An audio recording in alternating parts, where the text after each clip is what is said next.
Ketika ayah dekat, quality time-nya kurang. Ini bisa menjadi seorang anak merasakan, kayaknya ayah saya tuh ada atau nggak adanya sama aja. Sama aja. Gitu. Walaupun ayah itu memang jarang sekali hadir di rumah, tetapi sekali hadir itu paten gitu.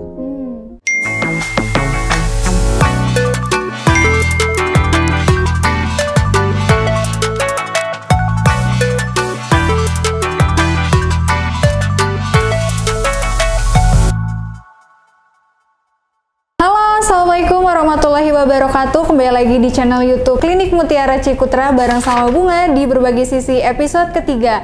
Nah, sebelum kita mau spill siapa bintang tamu hari ini, Bunga mau sebutin dulu ada quotes dari, ini harus di spill sih, tapi nama websitenya kangacel.id. Ini kalimat yang menurut Bunga banyak kesannya nih, banyak pesannya juga. Dibacain boleh? Boleh. Ibu laksana bulan purnama yang terang dan menenangkan. Ayah menjadi matahari yang kekuatan cahayanya memberikan energi sehingga kehidupan bisa dijalankan. Semua saling melengkapi tanpa perlu diangkat sebagai sebuah kontradiksi. Wah. Ini dia tema hari ini, kita bakal membahas peran seorang ayah dalam tumbuh kembang anak bareng sama Kang Acel. Apa kabar, Kang? Kabar baik. Assalamualaikum, Mbak Bunga. Waalaikumsalam. Ini salam kenal juga karena kita pertama kali ketemu ya. Iya. Mau dibacain juga deh, Kang Acel ini lahir di Garut 4 Juni 1973, betul Kang? Betul. Menikah di tanggal 28 Agustus 1998. Ketika krisis moneter akhirnya Kang Acel memilih menikah. Iya, benar. Dan menjadi seorang ayah dari 4 orang anak dan 1 cucu. Ya. Waduh, dan seorang penggiat ayah hebat. Nah, ini sih yang menarik. Ayah hebat itu apa sih, Kang? Saya rasa begini, setiap ayah itu pasti punya nilai sendiri. Dia orang yang sangat dia sebagai matahari yang memberikan sinar, kehangatan, dan membuat energi ini kemudian menjadi lebih kuat lagi. Ayah merupakan sosok yang harus membanggakan keluarga dan putra-putrinya. Nah, disinilah saya ingin mensuggest kepada teman-teman semuanya bahwa semua ayah itu hebat. Di mana kehebatannya? Banyak sekali kehebatannya. Dan kehilangan sosok ayah itu akan menjadi seseorang menjadi agak goyang. Karena ayah punya fungsi dan peran yang sangat strategis, yaitu menguatkan. Ayah itu unsur ketegasan, ayah itu unsur kekuatan, strong gitu. Yes. Nah, ketika seorang manusia kurang mendapatkan sentuhan ayah, walaupun tidak seluruhnya mereka akan mendapatkan sesuatu yang kurang tanpa lahirnya atau hadirnya sosok ayah. Jadi ayah ini kita suggest kepada semua pihak bahwa kita semuanya adalah para ayah yang hebat. Jadi pemilihan kata ayah hebat sendiri sebetulnya bukan berarti menggambarkan kita adalah orang yang super gitu, tidak. Tapi kita ingin mengajak siapapun bahwa para ayah itu hebat. Jadi maknanya luas ya, hebat. Betul. Di sini tuh. Kalau boleh tahu, ayah hebat ini terbentuknya dasarnya apa sih, Kang? Nah, jadi si ayah-ayah ya pertama melihat kebanyakan parenting yang terjadi hari ini, kebanyakan adalah untuk keluarga. Tadi saya Bunga udah bilangin kan, biasanya kalau parenting tuh ibu-ibu gitu. Iya, benar. Kadang-kadang memang di mana-mana semuanya sering ngejorokin ibu-ibu gitu kan. Nah, justru pada saat yang bersamaan, kalau ibu itu sudah sangat luar biasa pada pinternya, justru harus diimbangi dengan ayah. Betul. Pada saat itulah saya dengan teman-teman berpikir, kenapa kita tidak mulai dengan sesuatu yang menampilkan sisi ayahnya. Kalau sisi ibunya sudah muncul, kenapa sisi ayahnya nggak muncul? Karena dalam rangka membangun sebuah entitas keluarga yang baik itu pasti butuh ibu yang tadi bagaikan rembulan gitu. Ayah juga seperti matahari yang kedua-duanya harus harus diperankan dengan baik tanpa ada kontradiksi. Misalnya, ini tugas kamu, ini tugas saya, nah begitu. Gitu. Nah, justru pada saat yang bersamaan, ayah yang harus lebih dulu mengerti dibandingkan dengan ibu. Karena ayah ini punya tanggung jawab. Ayah ini adalah laki-laki yang dia memiliki tugas tanggung jawab yang tidak gampang. Seperti, saya boleh kutip salah satu ayat Al-Quran itu, Allah berfirman, a'udzubillahi minasyaitonirrajim, ar-rijalu qawwamuna 'alan nisa. bahwa laki-laki itu menjadi pemimpin atas perempuan. Jadi sebetulnya pemimpin inilah yang harus bertanggung jawab. Bukan ibu yang harus tanggung jawab, laki-laki yang harus tanggung jawab. Justru pada saat yang bersamaan kita ingin para ayah memahami tentang tanggung jawab itu. Sehingga kita bilang para ayah itu sebenarnya hebat gitu. Makanya jadi ayah hebat. Walaupun mungkin berperannya kadang terlihatnya di balik layar ya. Bisa jadi. Ayah ini. Ya karena gini, tugas bisa didelegasikan. Tapi tanggung jawab harus dipikul sendiri. Tidak ada tanggung jawab yang didelegasikan. Karena umumnya ketika seseorang bertanggung jawab pasti akan ditanyakan apa yang dilakukannya. Nah, sementara tugas boleh dong di-share gitu. Nah, tapi tanggung jawab tetap harus Artinya gini, rata-rata pemimpin misalnya ada sebuah CEO di perusahaan. Dia punya tanggung jawab kan? Iya betul. Tanggung jawabnya dia harus di-keep sendiri. Misalnya tanggung jawabnya adalah untuk mendapatkan perusahaan, mendapatkan keuntungan, memajukan perusahaan sampai ke level X misalnya, sampai ke level Y gitu misalnya. Nah, dalam melaksanakan tanggung jawab itu dia sharing tugas. Tugas untuk merekrut diserahkan kepada direktur HR misalnya. Tugas untuk melakukan marketing dia laksanakan. Tapi seluruh tanggung jawab itu larinya kepada bosnya tentu saja. Betul. Nah, laki-laki itu bosnya. Kepala keluarga itu bosnya di dalam rumah tangga gitu. Jadi kalau nggak setuju loh, jangan mentang-mentang perempuan loh ya. Benar juga. Jadi yang bertanggung jawab itu pasti adalah qawwam, laki-laki. Kepala keluarga, para ayah yang punya tanggung jawab itu. Sementara tugasnya bisa didelegasikan. Misalnya begini, tugas mendidik anak juga siapa? Tugas ayah. Tanggung jawab mendidik anak, tanggung jawab ayah. Tugasnya boleh dibagi dengan ibu. Bukan berarti dia loss. Jangan sampai wah ini salah kamu, enggak. Salah yang bertanggung jawab. Gitu. Nah, maksud saya ini harus balance dalam melihat tentang situasi dan posisi ini. Siapa yang bertanggung jawab, siapa yang bertugas. Ayah bisa bertanggung jawab dan bertugas. Ibu bisa bertugas. Mungkin ada juga tanggung jawabnya, tapi misalnya tidak sebanyak ayah. Kurang lebih begitu. Wow, nah nih kalau boleh tahu siapa aja sih anggota dari para penggiat ayah hebat ini? Iya, ada beberapa ya. Tembok gitu. Kita bisa berkumpul di ruangan-ruangan yang sangat terbuka, bahkan menggunakan cloud sekalipun kita bisa melakukan itu. Oh, berarti terbuka untuk umum juga? Sangat terbuka. Bagi para ayah seluruh dunia kalau bisa. Benar. Karena rata-rata kan untuk keluarga muda ini datang ke psikolog. Untuk psikolog perempuan yang mengerti tentang anak. Bahkan di luar daripada itu kita juga bisa saling diskusi ya, sharing dengan orang-orang para ayah yang mungkin sudah lebih dulu. Nah, ya betul. Kadang kita sering mendatangkan para ayah yang kita nilai mereka cukup berhasil dalam mengelola keluarganya, dalam membangun keluarganya, dalam membesarkan putra-putrinya. Sekedar sharing. Justru dari sharing itu muncul ide, dari sharing itu kemudian muncul inspirasi dan sebagainya. Sehingga kebaikan-kebaikan yang sudah dibuatkan oleh atau sudah dilakukan oleh satu orang ayah itu bisa diduplikasi oleh ayah-ayah yang lain.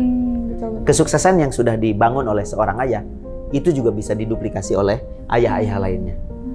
Saling melengkapi. Iya, betul. Kalau boleh tahu kegiatan dari Ayah Hebat ini selain diskusi sharing tuh apa aja, Kang? Ya, dalam kesempatan tertentu kita ada gathering. Gatheringnya sebetulnya gathering sederhana. Misalnya beberapa waktu lalu kami menyelenggarakan yang namanya One Day Cooking with Dad. Oh, jadi ayah memasak. Wah, seru banget. Jadi kenapa sih dipilih tema-tema yang fun gitu ya, yang tidak ya light lah gitu, yang nggak berat-berat gitu, yang ringan-ringan. Sebetulnya dengan kayak kita menyelenggarakan One Day Cooking with Dad ini, bagaimana kita mendekatkan sosok ayah di depan keluarganya. Itu keberadaan ayah harus benar-benar terasa loh di hadapan keluarganya. Makanya ayah yang sebegitu sibuk kemana kesana kemari dan sebagainya. Nah, coba quality time antara ayah dengan keluarga itu diwujudkan. Nah, kita coba fasilitasi. Dan itu nggak ngumpul juga gitu. Ngumpul 1.000, 2.000 Pak. pasti nggak repot. Nah, kita cukup ngumpul beberapa orang saja. Kayak kemarin kita ngumpul ya mungkin sekitar 60 orang gitu ya. Lumayan banyak juga kan 60 orang. Ya masing-masing suruh bawa kompor sendiri gitu.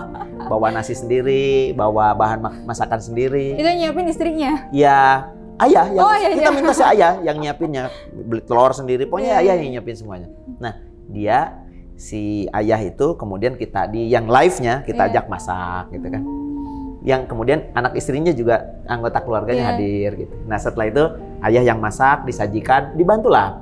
Saya pakai ayah nggak terlalu piawai ya kalau masak gitu. Nah, itu juga diikuti oleh para ayah di rumah masing-masing. Jadi satu hari itu bagi para member pokoknya kita quality time untuk keluarga dan anggotanya, istri, anak-anak, mungkin juga ada orang tuanya. Yang pada saat itu si ayah lah yang kemudian menyiapkan masakan. Terus dibagi-bagi. Seneng dong rasanya. Nah, ini kita nanti ada kegiatan lagi. Misalnya riding with dad gitu. Motoran gitu. Iya. San Mori with dad gitu. Iya, bener. Nah, kayak begitu. Nah, ini juga untuk mendekatkan ayah dengan anak. Upayanya adalah bagaimana sosok ayah ini hadir di tengah putra-putri dan keluarganya. Nah, ketika sosok ayah ini sudah hadir di tengah-tengah putra-putri dan keluarganya, maka ayah punya satu sentuhan yang tidak bisa dirasakan sentuhannya oleh orang lain. Disitulah peran ayah salah satunya yang cukup signifikan. Wow, kalau boleh tahu nih Kang, sebenarnya apa sih yang mendasari Kang Acel tuh mau untuk berbagi, mau sharing? Apakah sebenarnya Kang Acel tuh mau menerapkan bahwa ini nih yang aku buat di keluarga aku untuk bisa saling bonding satu sama lain, atau seperti apa? Ya, sebetulnya yang pertama saya justru ingin mendapatkan masukan, ingin mendapatkan ilmu dari para ayah yang lain. Karena kalau sengaja nanya satu-satu kan susah. Iya, repot ya. Nah, tapi kalau kita sudah ngumpul dalam satu komunitas, saya terus terang banyak kekurangan. Tapi saya yakin kekurangan saya bisa ditutupi oleh ayah yang lainnya. Betul. Sehingga komunitas ini justru bukan sebagai ajang saya berbagi dengan mereka, tapi juga mereka bisa berbagi dengan saya. Sehingga kita makin lengkap. Dan kita ingin dengan komunitas ini nanti bisa memberikan juga inspirasi bagi para ayah di seluruh Nusantara. Wow, berarti anggotanya tidak hanya di Bandung, Kang? Ya, nggak ada hanya di Bandung. Berarti di berbagai daerah. Ada di beberapa ya? daerah, walaupun kami tidak mencatatnya sebagai membership dalam kategori keanggotaan. Tapi ketika mereka sudah masuk ke komunitas ini, insya Allah mereka mendapatkan ada ilmu lah ya minimal. Lalu kemudian program dan sifatnya sukarela. Kadang-kadang siapa aja yang mau, ya mangga aja ikutan gitu. Secara sukarela kita ajak teman-teman. Kita ajak, nanti ada gatheringnya, ada macam-macamnya, yang berminat boleh. Tapi sebetulnya mungkin di luar itu mereka yang tidak mau bergabung juga, bisa jadi mereka mengambil, para ayah ini mengambil apa yang sudah kami kerjakan gitu. Tanpa harus dikomando. Justru itu yang sangat luar biasa. Tumbuhnya kesadaran di kalangan para ayah bahwa mereka harus merasa dekat, harus dekat bukan merasa, harus dekat dengan keluarganya. Itu justru yang diharapkan dari kegiatan ini. Ya? Betul. Nah, sama Bunga juga mengutip nih, Kang. Iya. Jadi kita mau membahas tentang fatherless. Fatherless ya. Iya, ini lagi banyak banget lagi hype sekarang. Betul, fatherless. lagi dibicarain di mana-mana. Mungkin ada fenomenanya, kenapa hari ibu itu dikasih bunga kalau hari ayah enggak? Iya. Kayak gitu ya, contoh kecilnya. Nah, ini hari ibu dikasih bunga. Betul. Hari ayah dikasih Kang Acel. Itu bisa sih. Ini dari theasianparent.com itu dia bilang bahwa Indonesia menempati urutan ketiga sebagai negara fatherless yang fenomena ini di mana hilangnya peran ayah dalam pengaruh dan tumbuh kembang anak. Nah, ini menurut Kang Acel gimana nih tanggapannya? Kita harus lihat latar belakang sebetulnya. Mengapa kemudian Indonesia menempati urutan ketiga negeri fatherless country? Pertama, tentu saja kita tidak bisa menafikan bahwa para ayah memang harus bertugas di luar rumah. Mencari rezeki, mengusahakan ini, mengusahakan itu. Pokoknya semua tugas para ayah ini saya rasa insya Allah sangat mulia. Kita tidak bisa menampik hal itu. Karena memang itulah realitas. Nah, namun di tengah realitasnya pasti akan ada sesuatu. Misalnya, ayah juga manusia biasa. Pasti dia punya keinginan dan sebagainya. Nah, sudah banyak sekali kegiatan di luar rumah. Lalu kemudian Ayah juga sama seperti ayah-ayah yang lainnya, pasti punya ini, punya itu, punya keinginan dan sebagainya. Sehingga dengan kuantitas jumlah waktu di luar rumah ditambah dengan keinginan ayah yang ingin diwujudkannya, makin sempit atau makin sedikit waktu yang ada untuk keluarga. Sehingga akhirnya pada saat yang bersamaan anak-anak itu kurang mendapatkan sentuhan dari ayahnya. Ketika ayah juga hadir di rumah, kadang-kadang para ayahnya juga kurang menyadari, sibuk dengan gadget, dengan aktivitas sendirinya. Nah, inilah yang kemudian menyebabkan berdasarkan survei ya.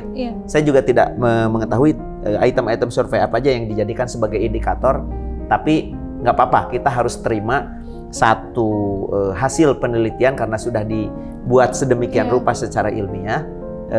Apa yang dibuat oleh The Asian Parenting itu sebagai satu fenomena yang harus kita sikapi bersama. Betul. Makanya negeri fatherless country ini harus kita coba rubah menjadi negeri yang bukan lagi fatherless, tapi negeri yang memang penuh kehangatan dengan ayah. Betul. Warm family. Warm family. Nah, salah satunya adalah kita harus kembalikan peran ayah, kedekatan ayah dengan keluarga. Makanya model-model kegiatan tadi seperti one day cooking with dad gitu, atau misalnya shopping with dad gitu.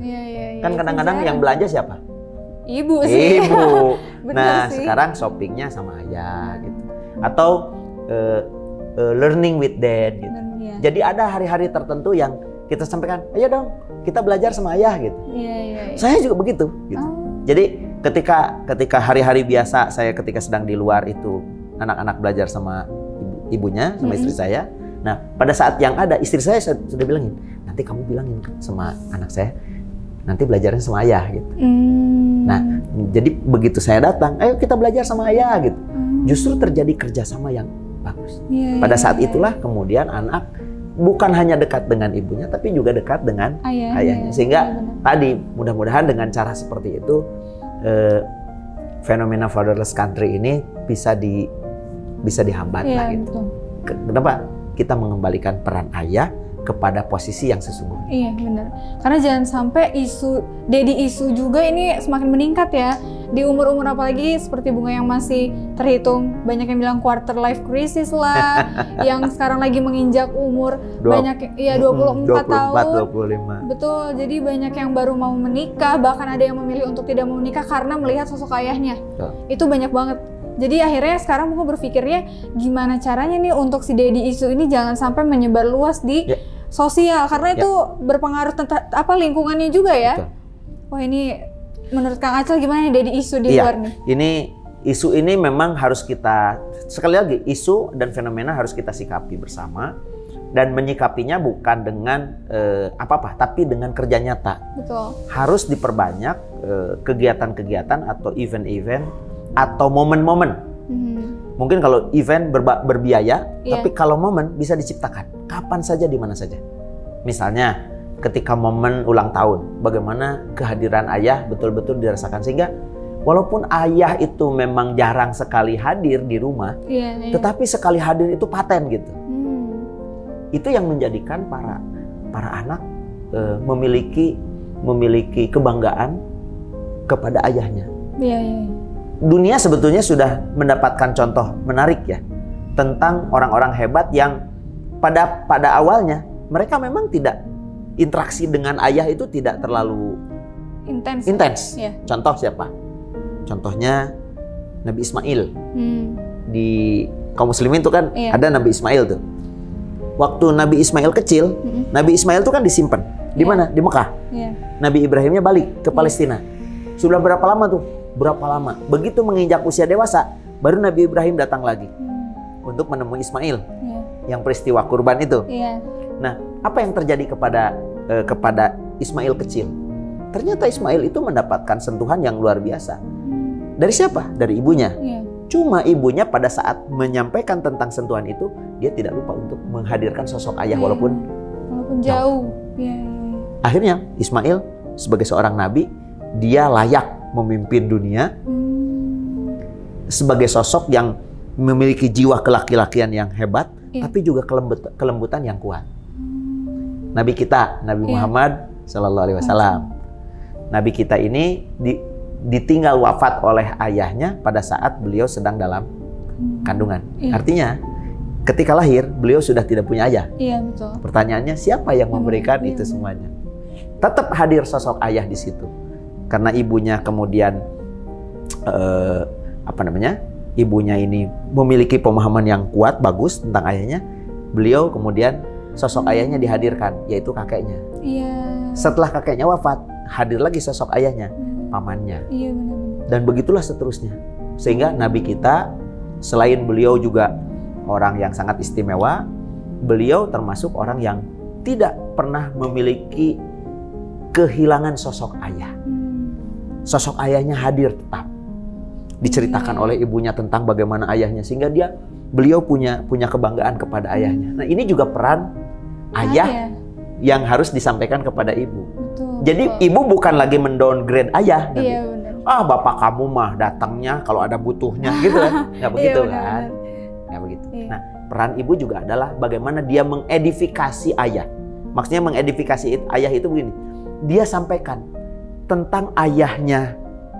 Tentang ayahnya itu, ya, dia sampaikan kepada putranya bahwa ayahnya itu adalah seorang pejuang. Ayahnya seorang pemberani. Ayahnya seorang yang memiliki ketegasan. Ayahnya seorang yang smart, brilliant. Nanti anaknya mikir, ayah saya kayak apa sih gitu. Iya, benar. Nah, ketika ayah datang, apa yang disampaikan ibu itu memang seperti aslinya. Itu akan tumbuh. Betul. Sosok ayah itu seperti apa? Nah, ini juga ada fenomenanya waktu pengalaman Bunga sekolah kecil. Suka ditanya sama guru, siapa sih motivator kamu? Siapa sih yang suka menginspirasi kamu? Rata-rata anak-anak itu pasti bilangnya bukan ayahnya. Ibunya. Kalau nggak ibunya pasti dia bilang orang yang terkenal, siapa yang di luar. Tapi jarang ada yang bilang bahwa motivator dia adalah ayahnya. Betul. Karena padahal tumbuh kembangnya anak di rumah itu dari lingkungan terdekat keluarganya dulu ya. Betul. Harusnya bisa mungkin kita mengajarkan anak kita untuk bahwa apa yang kamu tampilkan di luar, karakteristik kamu itu adalah bagaimana hasil kinerja orang tua di rumah ya, harus. Dan ayah itu sebetulnya kalau jujur ya, kita jujur, ayah itu adalah cinta pertamanya anak perempuan. Nah, betul itu. Setuju sih. Setuju. Itu bagaimana ayah kok cinta pertamanya anak perempuan? Pokoknya anak perempuan itu ayah gitu. Iya, benar. Anak perempuan ini sama ayah gitu. Ini sama ayah. Tapi memang sosok ayah yang seperti apa yang nanti harus hadir di sisi anak perempuan. Kang Acel punya anak perempuan? Punya anak perempuan. Gimana cara Kang Acel bisa dekat sama anaknya? Apakah anak perempuan Kang Acel suka curhat? Curhat. Nah, itu gimana rasa kita sebagai ayah tuh bisa menerima curhatan itu? Apalagi kalau udah menginjak masa-masa dia nanti remaja. Betul, dia bisa mengenal lawan jenis dan punya perasaan berlebih gitu. Nah, jadi awali dengan sentuhan. Pertama diawali dengan sentuhan. Jadi anak perempuan, anak laki-laki juga harus disentuh. Nah, khusus kepada anak perempuan ini biasanya kita sentuh dengan pelukan yang baik. Terus kemudian diusap-usap kepalanya. Jadi dari situlah dia merasa tenang, nyaman, ada yang melindungi. Oh iya, benar. Awalnya dari situ. Ini saya juga berdasarkan teori yang kemudian saya praktekkan. Jadi ketika anak perempuan datang, kita sambut gitu. Gitu. Terus kemudian saya punya gerakan khas dengan anak perempuan itu cium 10 gitu.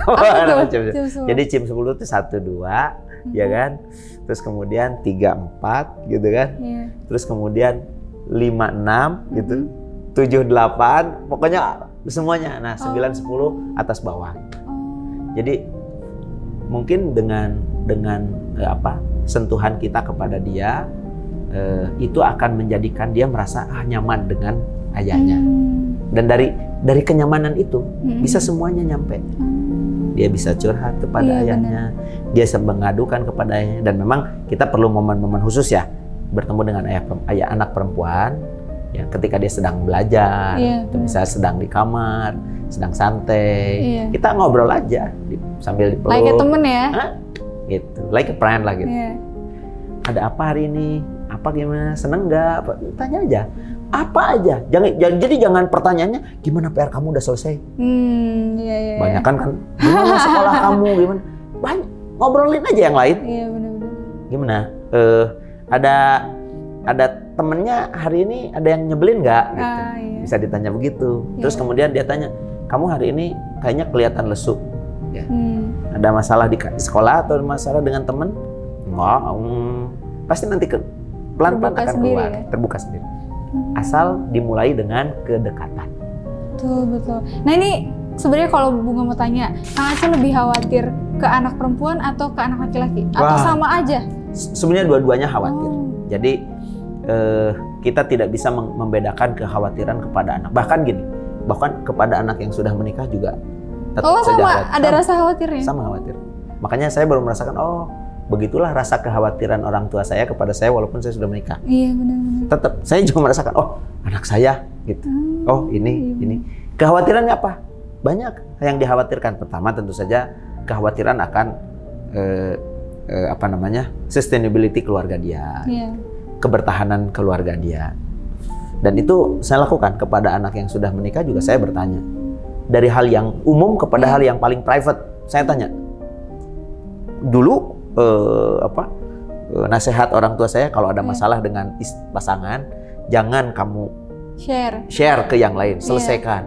Justru saya sekarang tidak begitu pendapatnya. Justru saya harus nanya kepada anak saya, ya, baik ke anak mantu ataupun kepada anak saya yang anak kandung, gitu. Harus ditanya dua-duanya, ada masalah apa? Nggak ada masalah apa-apa kan? Kalau ada masalah bilang, biar nanti kita bantu. Betul sih, karena memang rata-rata pemikiran keluarga muda ini jangan sampai orang tua tahu kalau kita punya masalah. Iya, justru kalau saya kebalik, saya harus tahu apa yang ada di masalah di anak saya. Bukan berarti saya harus menjudge anak tersebut, tapi justru bagaimana caranya supaya masalah itu selesai. Ya ribut-ribut kecil kan pernah ada pastilah dalam keluarga. Ya, kalau ribut-ribut kecil kan kita udah tahu tandanya kan? Iya benar sih. Kita udah tahu kan tandanya. Kalau ribut-ribut kecil, Diem-dieman. diem-dieman. Nah, kalau sudah diem-dieman, udah diajak ngobrol, ayo ngopi. Gitu, ngopi. Iya oke, ngopi. Saya bilang, kamu diem-dieman aja semua. Pasangan kenapa sih? Gitu. Enggak sih. Oh, baru cerita. Baru kemudian cerita kan. Nah, setelah cerita baru kasih tahu. Nah, kayak begini ini biasa. Jangan dibilang, wah kamu salah, nggak boleh. Ini hal ini biasa. Tapi kalau dibiasakan nanti bisa jadi berat. Iya benar-benar. Nah, terus gimana solusinya? Solusinya kasih tahu lah gitu. Gitu, kurang gitu. Berarti walaupun anak Kang Aceh yang sudah menikah ini bondingnya tetap ya sama harus sekarang ada ya? tetap. Saya punya waktu khusus lah dengan anak yang sudah menikah itu kapan gitu ya. Tidak setiap hari juga. Ya dalam sebulan bisa 2 atau 3 kali ketemu gitu. Hanya sekedar untuk bertanya tentang keluarganya, tentang ekonominya, tentang karirnya, tentang anak-anaknya dan sebagainya. Harus. Apalagi sudah menjadi orang tua juga ya. Iya. Wah itu sih benar-benar. Kita belajar parenting dari parent kita sendiri gitu jadinya. Iya benar-benar. Saya nah kalau jangan sampai gini, jangan sampai apa yang sudah kita alami terus kemudian nanti kita nggak, waktu itu kita nyari solusi sulit gitu. Jangan sampai itu terjadi kepada putra-putri kita, makanya kita pandu juga mereka supaya melalui itu semuanya dengan baik. Iya betul-betul, setuju Bunga. Kalau misalkan fenomena yang tadi fatherless lagi, kita bisa melihat nggak Kang di luar sana yang kira-kiranya anak tanpa pola asuh ayah itu karakteristiknya seperti apa? Latar belakang tadi kan pertama jarak antara ayah dengan anak yang agak jauh gitu, yang merenggang. Terus kedua, ketika ayah dekat, quality time-nya kurang. Ini bisa menjadi seorang anak merasakan kayaknya ayah saya tuh ada atau nggak adanya sama aja gitu. Ini fenomena gambaran awal dari fatherless country, sehingga dia ketika ayahnya tidak ada, dia akan cari tempat lain, akan cari person yang lain untuk menyampaikan, mengungkapkan apa yang ada di dalam hatinya. Nah, ini sedikit berbahaya karena apabila memang putri kita atau putra kita ini berkonsultasi atau berteman atau menghubungi orang-orang yang tepat, jawabannya mungkin tepat. Tapi kalau tidak tepat, ini yang berabe. Nah, fenomena ini akhirnya ketika mereka datang kepada orang yang tidak tepat, itu kan ujungnya bisa bermacam-macam. Bisa ke kenakalan remaja, kepada free life gitu ya, kepada kehidupan freestyle gitu. Atau bisa sampai kepada free sex gitu, atau kepada hal-hal yang negatif lainnya, atau bisa jadi ke sesama, naudzubillah ya, bisa jadi ke sesama jenisnya. Ini yang nanti kenapa? Karena mereka tuh butuh kehangatan, butuh sentuhan. Sementara dari ayahnya nggak dapat, dia cari di tempat lain. Ini bahaya. Tapi masih bisa disembuhkan nggak sih? Insya Allah masih bisa disembuhkan. Makanya penyembuhan itu adalah, saya rasa harus dilakukan dengan cara preventif. Cara kuratif jauh lebih sulit dibandingkan dengan preventif. Penggiat Ayah Hebat hadir untuk memberikan gambaran-gambaran secara preventif bagaimana cara untuk berdekatan dengan buah hati. Iya, betul. Kalau kuratif, aduh panjang, selain biayanya tinggi. Gitu. Nah, bisa jadi juga kan sosok ayah nggak ada gitu. Dia larinya kan bisa jadi ke media, gitu, ke multimedia, yang medianya melalui handphone atau gadget-gadget lain gitu kan. Dia bisa aja. Itu adalah sebuah cara untuk mengalihkan, dia ingin mendapatkan perhatian dari bapaknya, dari ibunya nggak dapat perhatian, akhirnya dia lari mencari perhatian yang lain. Dan bisa jadi gini, dia sementara aja ke situ gitu. Masuk ke situ sementara, tapi ternyata karena di situ keenakan, balik lagi itu agak sulit. Nah, itu kuratif itu berat kayak begitu. Nah, makanya saya rasa dengan cara preventif kita menggabungkan potensi ayah dan ibu, memberikan pemahaman kepada ayah dan bunda tentang pentingnya peran sosok ayah. Walaupun ayah sering di luar, memang tugasnya juga ayah tuh di luar. Gitu. Memang tugasnya. Tetapi bagaimana ayah yang sedang di luar itu hadir sosoknya, bisa dihadirkan oleh ibunya, bisa juga pada saat ayah hadir berada di sana, kualitasnya menyelesaikan masa-masa di mana dia berada di luar. Jadi kalaupun misalnya dia masa-masanya berada 1 jam, itu ekivalen dengan 8 jam. Gitu. Iya. Nah, kehangatannya harus sama berarti. Cocok. Oke.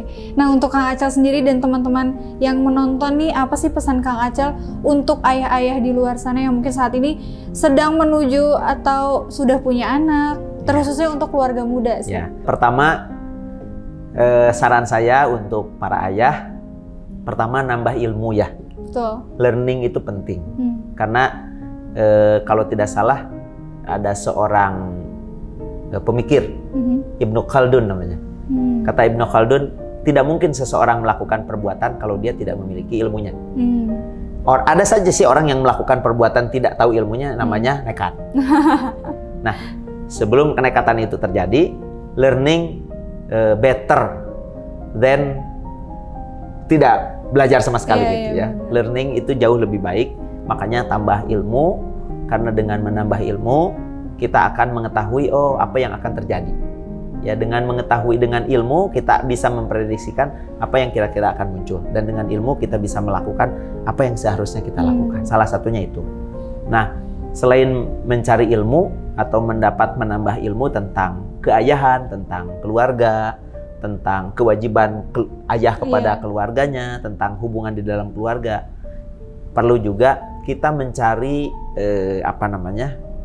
teman yang bisa diajak diskusi terkait dengan keluarga. Hari ini banyak sekali. Untuk mendapatkan ilmu kita bisa cari di media, di sosial media, atau di forum-forum yang mengangkat tentang tema-tema keayahan. Ya, salah satunya di Penggiat Ayah Hebat gitu. Terus kemudian saya dengar juga ada komunitas-komunitas yang menggerakkan untuk keayahan ini juga ada. Nah, selain daripada itu, komunitas ini atau teman untuk berdiskusi ini akan membawa kita kepada contoh-contoh real yang pernah dialami dan kemudian bisa jadi pelajaran juga. Iya, betul. Nah, setuju. Nah, saya yang ketiganya, selain tadi kita nambah ilmu, cari komunitas, yang kedua mulai pelan-pelan dilaksanakan. Oh iya, itu yang bakal jadi sulit sih. Ya, mulai dilaksanakan. Jangan mulai dari yang susah, dari yang gampang saja. Misalnya, nih kita punya waktu 24 jam. Waktu di luar misalnya jam 8, sebutlah sampai jam 5. Tambah perjalanan. Iya. Jadi kalau jam 8, jam 7. Jam 7 sampai jam 6 gitu sebutnya. Itu masa perjalanan. Berarti kan hampir 12 jam. Ayah berada di luar. Nah, apakah dalam seminggu 2 kali atau seminggu sekali gitu. Di weekday misalnya. Atau nah kalau weekend mah itu mah jangan ditawar ya. Itu mah perlu membuat alokasi waktu yang pas dengan tema yang menarik, dengan tema yang tidak membosankan, yang semua orang happy.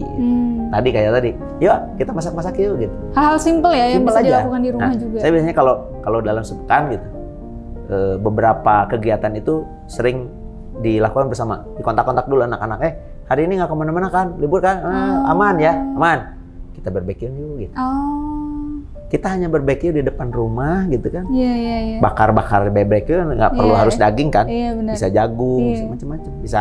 Berarti bakar-bakarannya nggak cuman di Idul Adha, terus juga tahun baru ya. Bisa dilakukan weekend juga bisa. Bisa weekend tuh. Jadi beli daging slice di mana gitu. Atau kalau nggak ada ya pakai cari beli apa namanya beli udang gitu di pasar gitu kan. Dibakar bareng, makan bareng, asik.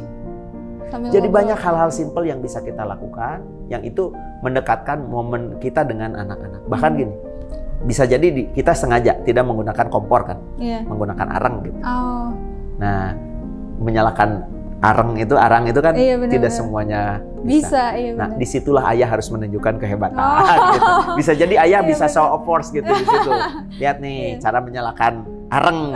Dengan hanya menyalakan itu tuh anak lihat, wah ayah kita ternyata hebat keren juga ya, gitu.